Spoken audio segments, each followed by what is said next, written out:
And there we have it. Another video uploaded. I'm getting good at this whole YouTube thing.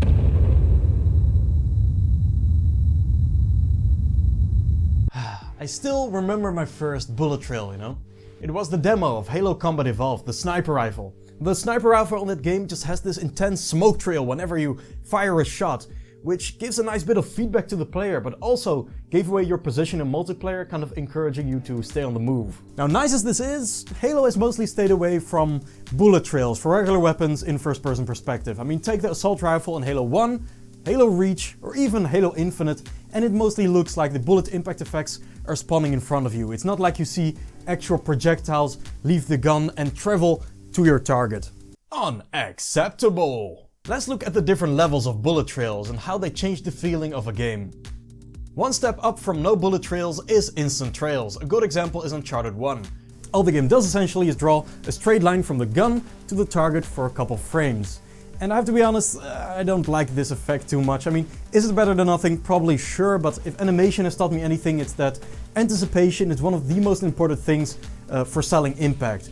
And in this case, the impact isn't really there in my opinion. The straight line barely just implies speed and the size of the projectile instead of actually showing it. It's for the same reason that, sorry, I'm gonna criticize Rockstar again. This will not be the last time. I'm personally not a fan of the way their weapons tend to feel, and there are a lot of reasons for it. In GTA 5 we can also see the instant trails, which combined with the awkward aiming dot reticle I still don't like, leave some impact to be desired. That being said, credit where it's due, what I do really like is the smoke that stays behind after shooting. As we'll come to discover later in this video, this is an important ingredient that you might not want to skip. What's next then? Well, visual projectiles. This is the first type of bullet trail that starts feeling dynamic. Now of course, if you have a game with projectile-based weapons, where a physical object travels through the air and you have to aim ahead of enemies to hit them, you'll have a visual for it. Most modern shooters, however, are still hit-scan based. A simple detection if something intersects with a laser coming from the player's view, with an impact effect emitted instantly at this location. So, what would happen if you added a purely visual projectile to the player's otherwise hit-scan weapon? Well, you'd see the impact of the bullet before the actual visual projectile hitting it. This is of course a huge problem, so how do developers avoid this? Well, they don't of course, because no one really cares. The most I've seen the timing being out of whack is probably Transformers Fall of Cybertron. The very slow projectiles mean that even at a short range, it takes close to a second for them to get to the actual impact point. You'd think that'd be an issue, but it really isn't. Even when I can technically see it looks wrong, it doesn't feel wrong. And that's all that matters in game design. Something I will criticize is the projectiles themselves in this case, because Transformers Fall of Cybertron uses what I call glow stick projectiles, kind of an elongated, bright cylinder. This might look decent when traveling at high speeds, but here ends up not contributing much to a feeling of impact. They just look too blunt to sell a feeling of real damage done to the target. If I'm gonna compare a game from the same era, which from a projectile feel standpoint might be a bit better, is Just Cause 2. It has projectiles with a clear bright area and slightly darker tail, making it more seem like a small projectile with a trail than a large elongated projectile. Crucially, their speed and small size makes them feel a bit more like they pierce the thing they're hitting instead of disintegrating on impact. Side tangent, but Just Cause 2 also uses these visual projectiles for the shotguns in the game, which is kind of unorthodox because shotguns are so close range that having projectiles travel that distance can actually lessen impact sometimes, but credit where it's due, Just Cause 2 actually makes this work really nice. Now a slightly more modern, though I guess still 10-year-old game at this point that uses these visual projectiles is Watch Dogs. Watch Dogs projectiles move very fast, maybe a bit too fast as the stream looks cut up sometimes. It works fine, but we're still missing something. Functional crosshairs of course, but besides that, the projectiles also look a little bit too clean. I mean, a stylized game can make this look work, don't get me wrong, but a more grounded game like Watch Dogs can really benefit from a more raw, messy feeling to the guns. How do we do this? Well, we'll just have to alter the look of the projectile. Remember Uncharted 1, the kind of instant trails that are kind of boring? Well, look what the devs cooked up in Uncharted 2.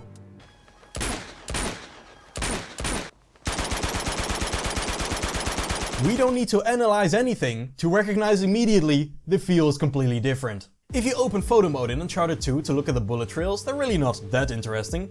Just a flat, stretched oval particle effect rotating to face the camera. It has a bright core fading to a smoky grey.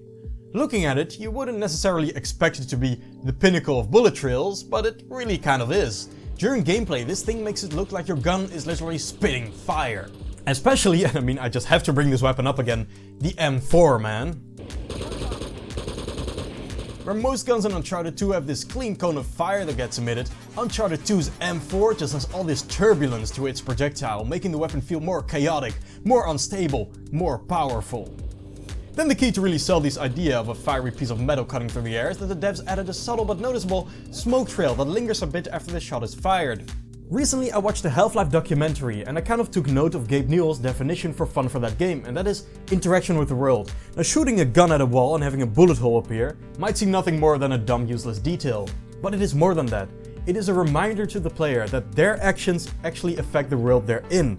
And I think smoke trails in video games kind of achieve the same thing. You know, it's a reminder to the player that you're not just playing a game on a movie set with cardboard cutouts. You're actually in a world and your actions are affecting it. Now, none of this bullet trail stuff is realistic, of course. You know, in real life bullets are not glowing particles that leave big smoke trails like they're rockets. But the impact to game feel cannot be denied. So, Uncharted 2 contains what I consider the quintessential golden standard bullet trail. A bright burning core with a long tail and then a smoke trail behind it lingering for as long as possible. Now I've established this preference, I can show you some different games and criticize them accordingly. First, Uncharted: The Lost Legacy. A later game in the series on a new set of hardware. On a technical level, these trails are way better, as you'd expect. A more pronounced core particle and thicker, longer, lingering smoke trail. Beautiful, exactly what I want. That being said, I'm in cherry pick mode now, and the ever so slight criticism I'll level at Uncharted: The Lost Legacy is that the core particle is just a little bit too bright and a little bit too visible for me. Again, I think I prefer when the projectile is that very stretched oval with gradual brightness fall off instead of this glow stick type particle. Next game, The Order 1886. Now I love this game, right? And it really perfects the bullet smoke trail effect. It looks beautiful. I will say that the core particle is just a little bit too subtle. Where in The Lost Legacy, my issue is more that the projectile ends up looking a bit too blunt and clean, like the games of old. In The Order, my issue is more that you often can't discern the projectile at all while shooting. This makes it look like your shots mostly consist of smoke. Smoke without a bright core slightly robs a shot of its piercing and powerful feel. You could almost imagine your weapon being an air gun. This next game is probably what I consider the best projectile I've ever seen, and that is Ratchet & Clank Rift Apart, the standard blaster. I mean, this thing just looks incredible. It just has the perfect smoke to glow ratio. And Ratchet & Clank Rift Apart in general just has fantastic combat feedback. I mean, I made a whole video on it. But putting this game up against the games I've been mentioning is a bit unfair, since these are actual projectiles, not visual ones masking a hit-scan weapon system. If we're gonna talk fair then, there's really only one game that I still need to mention. Transformers: War for Cybertron. Yes, I'm gonna talk about this game again, just like the last video. You know, the Transformers games were made in this time where sequels completely reimagined their core. Completely different art style, completely different UI, completely different approach to gameplay, everything. As cool as it is, of course there are gonna be things then that players prefer the first or second game for. There are many areas in which I way prefer Fall of Cybertron, but in terms of game feel, the first one went hard and the second definitely lost some of it in translation. Remember when I talked about the glow stick projectiles in Fall of Cybertron? Well, the first game actually had beautiful, fiery projectiles with beautiful, lingering smoke. It's literally perfect. I have nothing bad to say about it. Perfect speed, perfect brightness, perfect color and density of the smoke. It's incredible. Weird as it may sound, just like the crosshair of the sniper and the hit markers in War for Cybertron, these projectiles might be the best I've seen for this type of game. Or not. Because there's one more game I do need to talk about when it comes to bullet trails. Watch Dogs. Wait a minute. Again? You just talked about it earlier in the video, right? Yes, I did. But I was talking about the Watch Dogs that released. And I didn't like the bullet trails, right? I mean, just glow stick projectiles with no smoke or anything. What I'm talking about is the Watch Dogs that never released. Yes, the Watch Dogs before it was downgraded, the first trailer. The bullet trails were so good in that trailer that I still remember those couple frames of them 10 years later.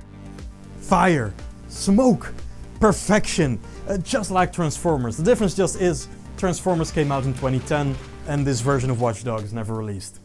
And even if you're wondering, like the newest Watch Dogs, a couple sequels in, still uses the same glow stick type of projectiles just like the first game. Now with this all behind us, you can't just go into any game and rate the bullet trails objectively, with the same criteria. A realistic, grounded survival game like The Last of Us doesn't need flashy projectiles, and in a competitive multiplayer shooter, having visual projectiles that lag behind impact effects might even make the game slightly less readable, making instant drawn lines the preferred option. Really, as all things in game development, the most important thing is being aware of your options, from the grand scale all the way down to something as nitpicky as a bullet trail. Every decision has an effect. Being aware of this effect in advance allows one to make decisions a lot more deliberately, even if sometimes technical reasons prevent you from achieving perfection.